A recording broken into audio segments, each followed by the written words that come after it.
I started there in 1986, and I did Child Protective Services. And I was an investigator. At that time, we did investigations, plus we did follow-up work with the families. Protective Services, as you can understand, or the name implies that you're protecting children from something, when in fact, in Child Protective Services, you're going in after something. It's kind of like a police action, right? So the thing has happened, and now we're going to go find out more about the thing. So that so the population there for Child Protective Services is child neglect and child abuse, right? So our office, we're in Allegheny County, and we're a state agency, so we're governed by state rules and laws. My work in Child Protective Services was frustrating to me because it was after the fact, right? What you'll find in the work that you're going to be doing is after the fact as well, because something has occurred that resulted in the children coming to the attention of the court. Now, abuse and neglect, I bet Master Maslow gave you that definition. In detail. He hasn't came yet. He's our last speaker. He'll give you that in detail. But basically, if you want to think about it, neglect is something that doesn't happen that should happen. Does that make sense? And abuse is something that happened that shouldn't have happened. It's kind of an easy way to think about it. At this point in our services, there is a national movement to make Child Protective Services a more user-friendly system. In other words, to try to engage with families and work with them. Because our reputation at social services is child takers. I don't know if you ever heard that. You're the people that take children. So that's traditionally been the image. So if there was a family where someone from our office visited and the neighbors saw it, they would assume bad things, right? That you're there and you're going to take children. So at this point, in an effort to engage with families, there's other ways of providing a response to a family. They call it an alternative response. So that's a way of trying to enter into a family system, and maybe, so in sometimes, and there's so much schoolishness here, everybody's in the school system, but sometimes, in West Side, I know this happens, where people don't get their children, maybe at the bus, or maybe in the walker, something's happened, right? So something's interfering with that. So that's a concern, right? Somebody needs to take care of the children. So that would be an opportunity for us to enter into the family system and try to address what's going on without saying that you are a neglector per se, right? So that's kind of the gist of that. Now I went on from Child Protective Services, and then I worked in adoption for a long time. So I was a regional adoption worker and tried to locate families who wanted to adopt children who are from the system, because that's what public agency adoption is for.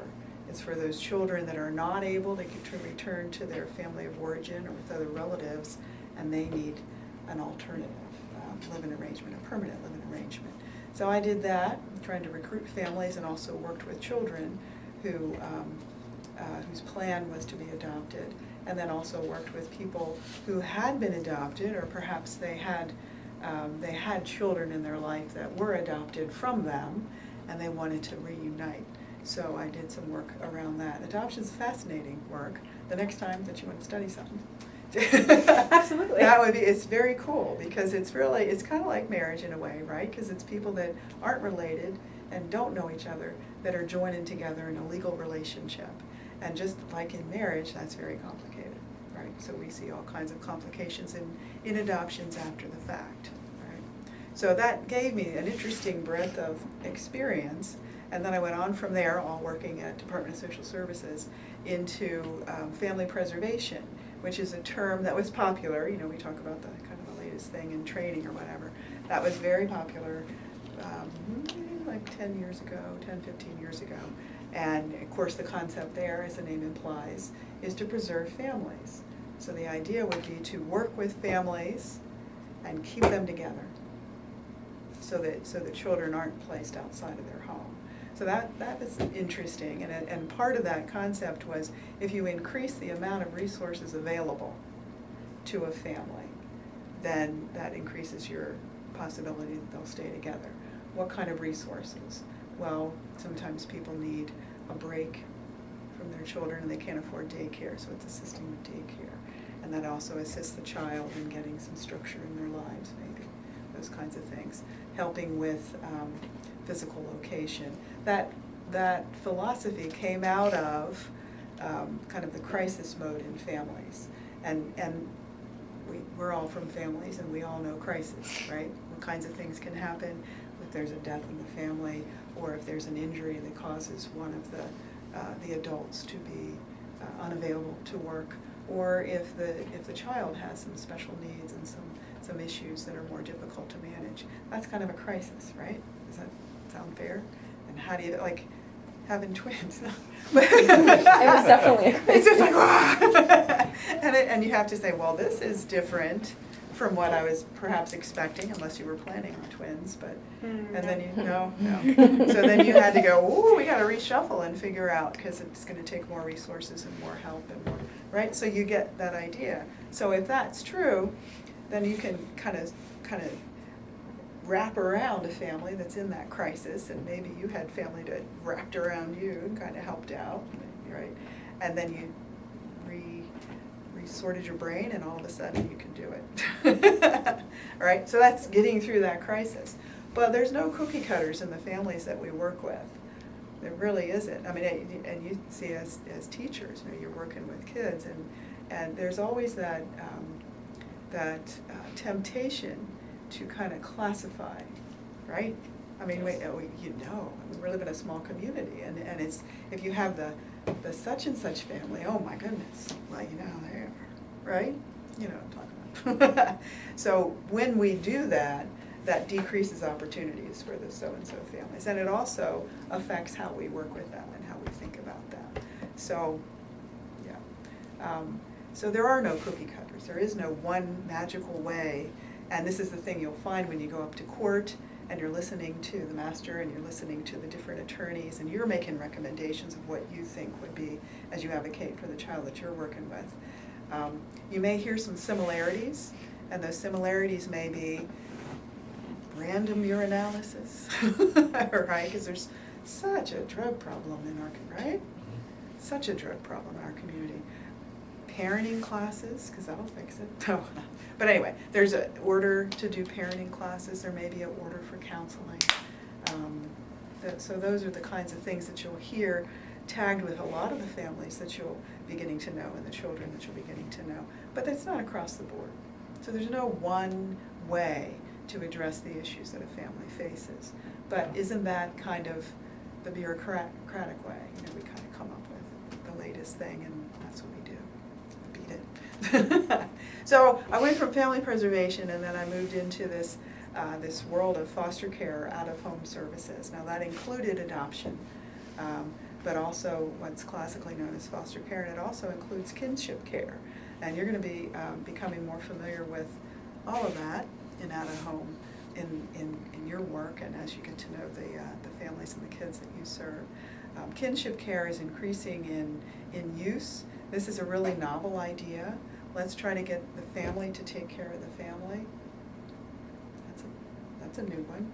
No, that's not new. Come on, it's not a trick question. But families have broken down, you know, in our social order, and what happened. So just to digress for a minute, I know I had told you that I worked with people that wanted to reunite with people who had been adopted like years ago. You should look at the really old records. You can't, but the really, really old records from social services, because the reason for removing children was different, and the reason for terminating parental rights was different. So it may have been in 1960, it may have been because of immoral behavior.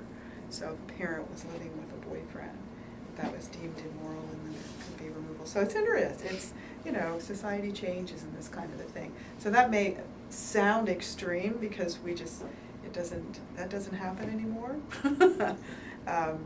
But that family structure has really been negatively impacted by different things like drugs and like struggles with mental health issues. Those things have affected the family system. So as our bureaucracy has returned to and caught up with this idea that there are people in the family system that you want to reach out to that could maybe be of assistance. That's one of the things that I would believe that you'll be asked to take a look at in some instances as we try to find who can raise this child. So in our work, going back to present tense, in our work, if a child is removed, they would be removed because of fear of harm, safety factors, right? So what would be a reason in this abuse or neglect? One reason just last week was an allegation of sexual abuse by an adult living in the home, a non-related adult. But then the parent caregiver didn't believe it. So as we assess that situation, you have this this allegation that we need to explore further, and it sounds credible, then we need to protect the child. So if you assume that the adult in charge of the child doesn't believe it, that they won't protect. So we intervened, and then we sheltered. That's the terminology. So the state has the authority to remove children. And social services can do that in shelter, but then you have to get to the court as soon as you can. It should be like within 24 hours of a business day. And then that information is shared in the court system, shared with the master, and then that's an opportunity for the child in question to be assigned an attorney.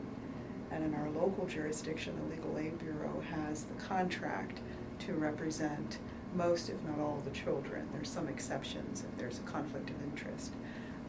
So they receive an attorney, and then the parents are given the opportunity to be represented legally. And the Public Defender's Office has a contract to provide that representation. The tendency is for both the mother and the father to have a different attorney, even sometimes we're in their same house, because there can be a different kind of agenda or a different end game.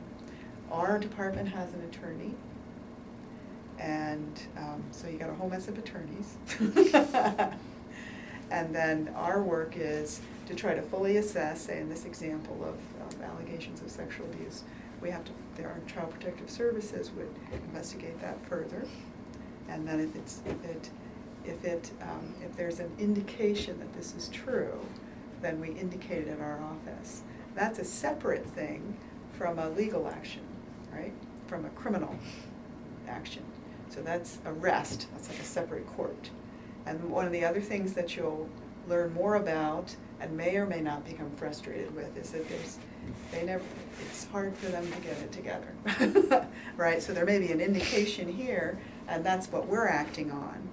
But in the criminal justice system, there may not be the evidence to charge or to convict of that wrongdoing. So Even if a child's been removed already? right. So in our investigation, we have an indication, but if you're looking for that criminal action, and in criminal court, everybody has attorneys there too. And what happens, and quite often it's in the arena of sexual abuse, where it's difficult to prove. So if you put a child on the witness stand, because that is the best evidence you have, then it's possible, don't you think, to change that story, or it can be difficult to get the evidence that it would take to convict a person of that particular crime. Happens, right? And you'll learn more probably in this class or as time goes by about the emotional response to abuse and neglect, physical abuse, sexual abuse, mental abuse, or neglect, extreme deprivation of the child. That affects child development, it affects relationship, it affects everything. So yes, there can be that great divide. Although that child may remain in our custody, there may or may not be criminal charges associated with that. There was a change in the law last year that included neglect as a crime. Previously, it was not a criminal offense. So now there's that option for the state's attorney's office to charge people with neglect. There have been, I would say there has been some increase in taking legal action, but it doesn't always jive. And it doesn't necessarily make everything right. Because as I say, if a child is feeling the impact of their family experience, that may never go away, right? So our work in out of home, once that child is removed, our first job is to help that child get back home.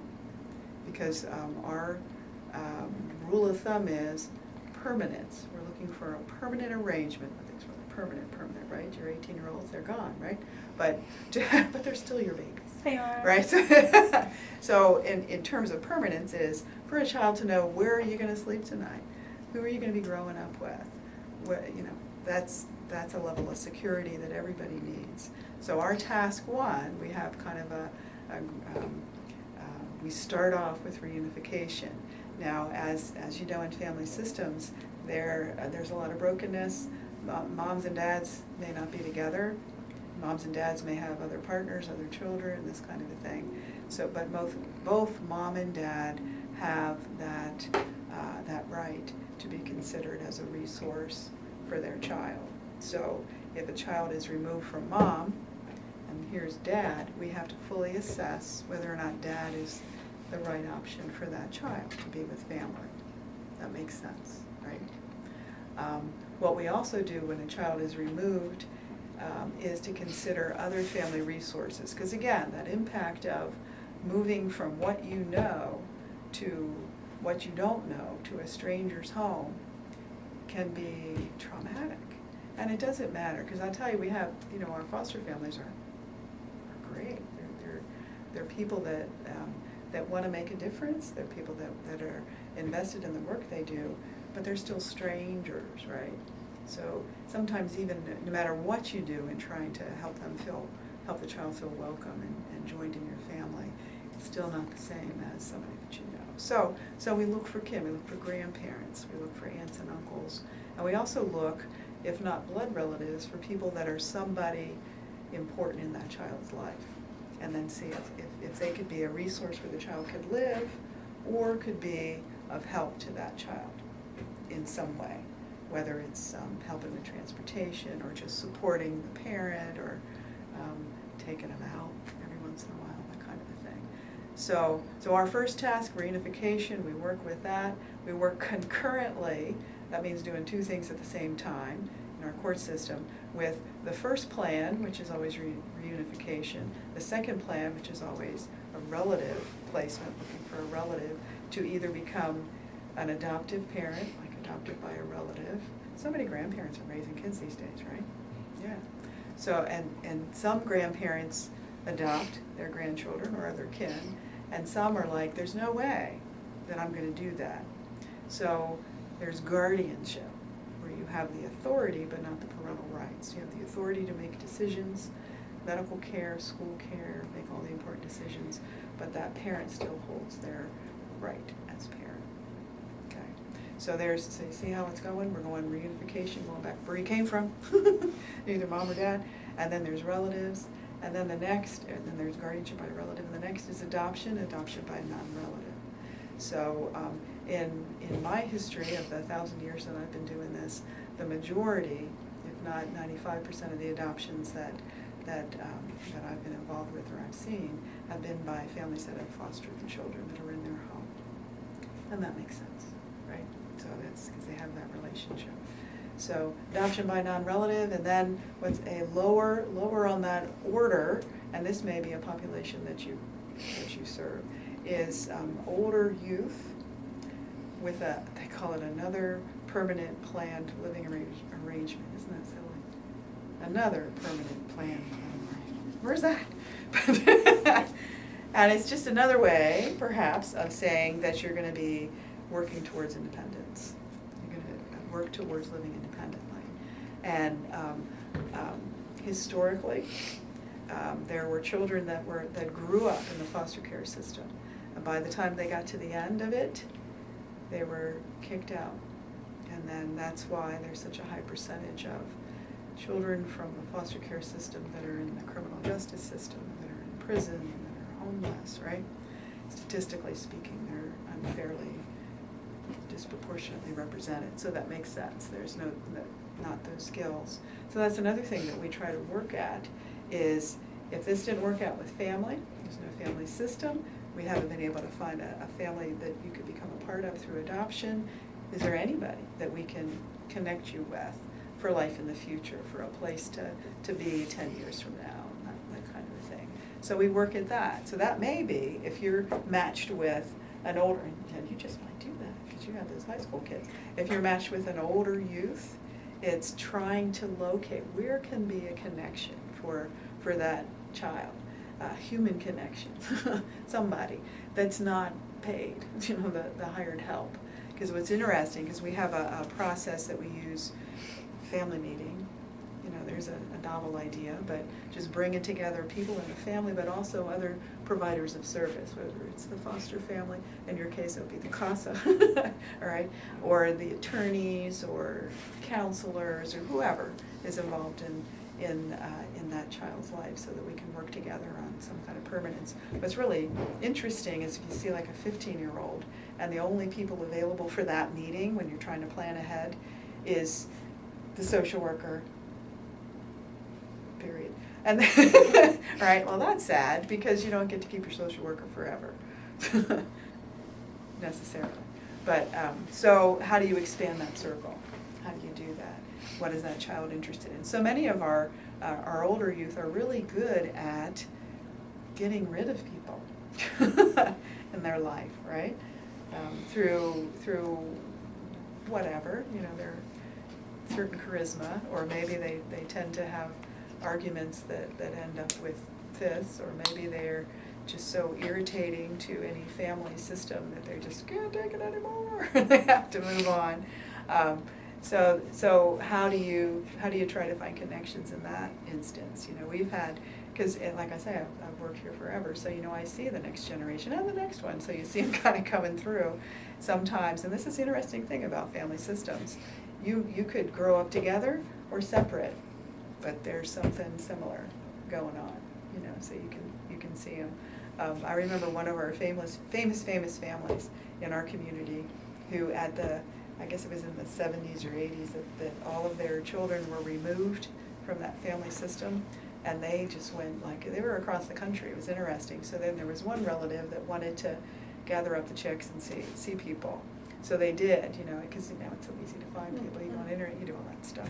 So they got in touch with me, and this is, 10, 15, whatever, years ago, and to say, well, we want to find so-and-so, so I would contact you, act as an intermediary, right? That's the idea. You're supposed to protect both sides. But now we got internet, so it's hard to protect people. But anyway, so I would contact the family where the child's growing up, and they would describe, even if that child was adopted as an infant, step by step, every behavior that you ever saw when in that family system. It's fascinating. How does that happen? They're doing the same thing. So even when removed. So it's just very interesting. But anyway, they all sort of gathered together again and got to know each other. I don't know how it all turned out, but anyway, it's fascinating work. Out of home is fascinating. At this point, we have probably fewer kids in our state custody than we've had previously in previous years, and that's happened for a variety of reasons, but I think we're more in line now with the size of our population, because our population in this county keeps kind of diminishing, so the number of kids needing out-of-home services is diminishing as well. But we have an absolute variety in terms of ages. We do receive, there is for infants, for newborns that have substances in their system that shouldn't be. Those are always reported. That's kind of by law now. So we have a relationship with the hospital system, and then we assess the family system about care of that child. But there's been a number of children that have entered as infants in our system. And then there's sibling groups. There's older youth, and in Maryland you can stay in the out-of-home system until the age of 21, And then they have modified the law still further so that medical coverage you can receive until 26. So, just by virtue of being in foster care, so that's kind of an added benefit. So, are you bored yet? What else should I say? What else should I say? You're doing good time-wise. Am I on good? Right Yeah. on time? You're only 25 minutes in, so. Is that pretty good? Yeah? Do you have questions about? It's really interesting about adoption, I'm telling you. How many social workers do you have? Me personally? No. Well, Charlene, do we really want to go there? Well, and out of home, I don't know how many of us, it's like 16, I guess. Yeah, there's about 16. It's amazing. It's And a we lot. have interns, yeah, isn't it great? It is great. I'm telling you, when I started as supervisor in out of home, it was awful because everybody left because they wanted to get out of it so badly. But we've got a really nice team now, and that's my hope for work with CASA is that it's good teamwork. There may be times that you would disagree, but you hear what we're doing.